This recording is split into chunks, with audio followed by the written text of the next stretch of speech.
जय गुरुदेव, जय गायत्री माता। प्रज्ञा पुराण भाग 2। ये पंडित श्री राम शर्मा आचार्य जी ने लिखी है। इसमें उन्होंने लिखा है आगे, खाली या भरा कमंडल।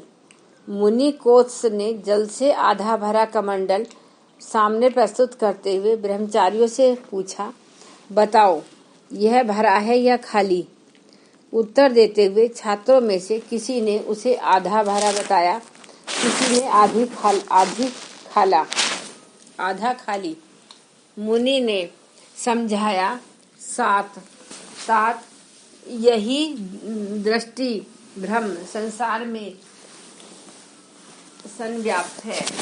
जो रिक्तता के अभाव को देखते सोचते हैं वे दुखित उद्विग्न रहते हैं, और जिसने उपलब्धियों को समझा उन्हें आज संतोष करने और कल की आशा रखने के लिए आधार मिल जाएगा। कमंडल कितना खाली है यह मत सोचो, यही देखो कि वह कितना अधिक भरा हुआ है। जैसी दृष्टि वैसी सृष्टि। एक साधु की कुटिया थी। एक राहगीर ने पूछा, आपके गांव के लोग कैसे हैं? साधु ने उलटकर पूछा, तुम्हारे गांव के कैसे हैं?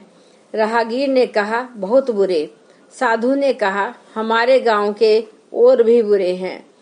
थोड़ी देर में एक और राहगीर आया, उसने भी वही प्रश्न किया। साधु ने उससे भी उलटकर पूछा, तुम्हारे गांव के कैसे हैं? राहगीर ने कहा, बहुत अच्छे। अब साधु का जवाब था, बिल्कुल सज्जन।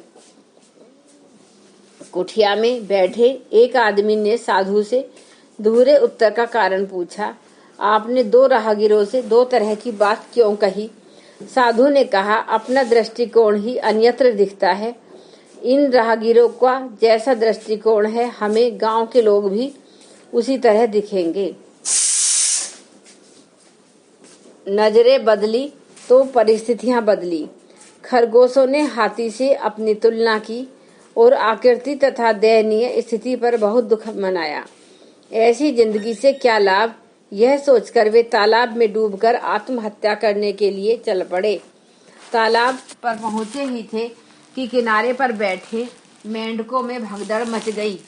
उछलकर पानी में कूदे और डुबकी लगाकर छुप गए। बूढ़े खरगोश ने अपने समुदाय को संबोधित करते हुए कहा, हमसे भी छोटे मेंढक जैसे प्राणी इस संसार में हैं, तो इस प्रकार निराश होकर मरने की क्या आवश्यकता? वे वापस लौट गए। बड़ों के साथ तुलना करने पर आदमी अपने को छोटा अनुभव करता है, पर जब अपने से छोटों को देखता है तो उतना सौभाग्य भी कम संतोषप्रद नहीं रह जाता। व्यक्ति यदि अपना दृष्टिकोण बदलकर विधेयतात्मक बना ले तो वही संसार जो प्रतिकूल नजर आता था अपना पक्षधर एवं परिस्थितियां अनुकूल नजर आती हैं। अपने स्वभाव के प्रति सतर्कता की यही नीति जनसाधारण को संत बना देती है। राबिया हंसी क्यों रोई क्यों? सूफी संत महिला राबिया हंसती भी जाती थी और रो भी लेती थी। दोनों काम एक साथ करती देखकर उपस्थित लोगों ने आश्चर्य भी किया और कारण भी पूछा। राबिया ने कहा, परमात्मा ने ऐसा सुंदर संसार और शरीर बनाया, पर इस पर मैं हंसती हूँ।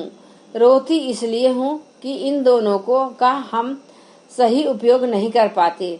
गंदे कीचड़ में पड़कर अपना सौभाग्य भी गंवाते हैं और संसार को भी कलुषित कुरूप बना देते हैं। आत्म परिष्कार के लिए इसी कारण संतों की संगति को जीवन की सर्वोपरि सौभाग्य माना गया है। सत्संग की गंगा। रामकृष्ण परमहंस की धर्म पत्नी शारदा मणि महिलाओं का अलग सत्संग चलाती थी। इसमें अधिकांश धार्मिक प्रकृति की तथा संभ्रांत घरों की महिलाएं आती थीं। एक महिला सत्संग में ऐसी भी आने लगी जो वैश्या के रूप में कुख्यात थी। इस पर अन्य महिलाएं नाक भी सिकोड़ने लगीं और उसे न आने देने के लिए माताजी से अनुग्रह करने लगीं। इस पर माताजी ने कहा, सत्संग गंगा है, वह मछली मेंढकों के रहने पर भी अशुद्ध नहीं होती। तनिक भी मलिनता से जो अशुद्ध हो जाए वह गंगा कैसी। तुम लोग सत्संग की शक्ति को पहचानो और उसे गंगा के समतुल्य मानो। साहस भी पराक्रम है, अशान्वित रहना पराक्रम है।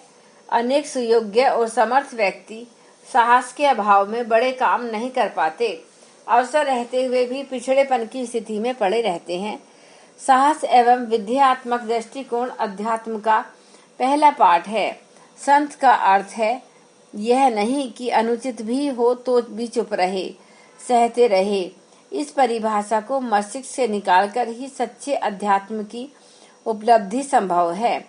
डरो मत, भागो मत। ईशा के शत्रु उनकी जान के ग्राहक बने हुए थे। शिष्यों ने सलाह दी, हमें यरूशलेम छोड़कर कहीं और अन्यत्र चल देना चाहिए। ईसा सहमत नहीं हुए। उन्होंने कहा, सत्य को न तो डरना चाहिए और न भागना। बलिदान के साथ में जुड़ जाने से तो वह और भी अधिक निखरता है। यह परंपरा सार्वभौम सत्य है। उसका न किसी देश से संबंध है और न वेश से।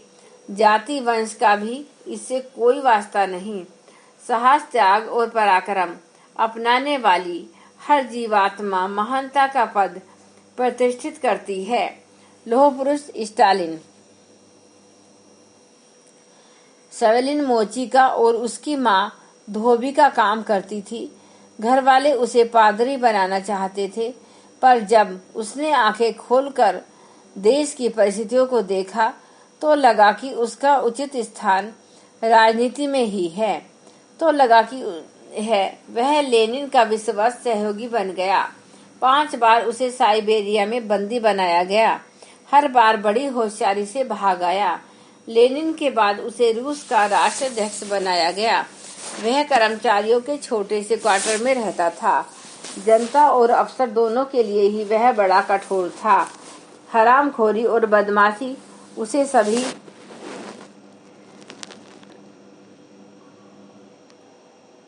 नापसंद थी। उनके साथ कड़ाई से पेश आता, इसलिए लौह पुरुष के नाम से पुकारे जाने लगा। उसके साथ जमाने में रूस ने असाधारण उन्नति की। भीतर का महापुरुष जग पड़े तो अपने पराये सभी सहयोग देने के लिए आज उठते हैं। अपना भीतर वाला ही हारा हुआ हो तो पराये क्या अपने ही साथ छोड़ देंगे। इसलिए किसी भी परिस्थिति में हार नहीं माननी चाहिए। साहस के बल पर कुटिलता की पराजय। हिम्मत हो तो प्रतिकूल स्थिति में भी संतुलन से काम किया जा सकता है। सुभाष चंद्र बोस प्रथम श्रेणी के डिब्बे में यात्रा कर रहे थे। गाड़ी स्टेशन से चली ही थी कि एक अंग्रेज महिला डिब्बे में दाखिल हुई और उसने सुभाष बाबू को धमकी दी, तुम्हारे पास जो कुछ भी है मुझे सौंप दो, वरना मैं शोर मचाकर तुम्हें बदनाम कर दूंगी। सुभाष बाबू को उसकी चाल समझते देने लगी। वे बहरे बन गए तथा ऐसा अभिनय करने लगे मानो उसे महिला की परेशानी को समझ न पा रहे हों। उस महिला की परेशानी संकेतों के आधार पर उन्होंने उसे समझाया कि मैडम, आप कृपया लिखकर अपना मंतव्य स्पष्ट करें कि आप चाहती क्या हैं। अंग्रेज महिला ने आतुरतावश बिना सोचे समझे एक कागज पर लिखकर दे दिया। अब क्या था, सुभाष बाबू और जोर से हंस पड़े। अब महिला चाहने पर भी चिल्ला नहीं सकती थी, क्योंकि उनके कागजात लूटने के षड्यंत्र का सबूत सुभाष बाबू के हाथ में आ गया। उनकी प्रचंड मृत्यु ने उस महिला की कुटिलता को परास्त कर दिया। प्रचंड साहसी भगत सिंह। असेंबली में बम फेंके जाने के पश्चात सरदार भगत सिंह को गिरफ्तार कर लिया गया। जेल में उन्हें तथा उनके साथ ही बहुत ही कष्ट साध्य जीवन बिताना पड़ा। इसके विरोध में भगत सिंह ने अनशन कर दिया और कहा, जब तक सरकार क्रांतिकारियों के साथ उचित व्यवहार न करेगी अनशन नहीं तोड़ेंगे। लोग समझते थे कि भगत सिंह लड़ने झगड़ने में ही तेज हैं। अपनी आंतरिक कठिनाइयों में से वे नहीं लड़ सकेंगे। 2-4 दिन में ही अनशन टूट जाएगा। पर एक एक करके 119 दिन बीत गए। लोग घबरा गए। सरकार को हार माननी पड़ी। उनकी मांग को पूरा करना पड़ा। बिना पैरों का किसान। कोई आवश्यक नहीं कि साहस प्रदर्शन के लिए शरीर बलिष्ठ हो। मिलिट्री से रिटायर होकर टोरंटो के लॉरेंस ने एक कृषि फार्म बनाने की ठानी। उसके लायक पैसा भी उनके पास था। विवाह किया तो ऐसी परिश्रमी और महत्वाकांक्षी जीवन संगनी ही उसने ढूंढी। थोड़े ही दिनों में लंबा चौड़ा फार्म बनकर लहलहाने लगा। एक मुर्गी फार्म भी उसमें था। एक दिन भयंकर बर्फ पड़ रही थी। ट्रक बीच में ही फंस गया। वह उसे एक मित्र की गैरेज में खड़ा करके 1 मील का रास्ता पैदल पार करने के लिए चल पड़ा। बर्फीली आंधी में एक बड़ा पेड़ ऊपर से गिरा और उसकी दोनों टांगे दब गईं। ट्रक को देखकर लॉरेंस की खोज दी गई तो उसे पेड़ के नीचे दबा पाया। अस्पताल में टांगे बेकार पाई जाने से काट दी गईं। 3 महीने बाद लौटा तो उसे टांगे जाने का गम नहीं था। अब वह उसी प्रकार भावी जीवन की योजना बनाने लगा। पहिएदार कुर्सी पर चलना सीखा और हाथों के सहारे ट्रक चलाने लगा। पत्नी ने पूरा सहयोग दिया। दूर दूर से लोग देखने आते कि बिना पैरों फार्म पहले से भी अच्छा किस प्रकार चलाया जा रहा है। जय गुरुदेव, जय गायत्री माता। प्रज्ञा पुराण भाग 2। धन्यवाद। एक बार गायत्री मंत्र हमारे साथ साथ। ओम भूर्भुवः स्वः तत्सवितुर्वरेण्यं भर्गो देवस्य धीमहि धियो यो न प्रचोदयात्। जय गुरुदेव, जय गायत्री।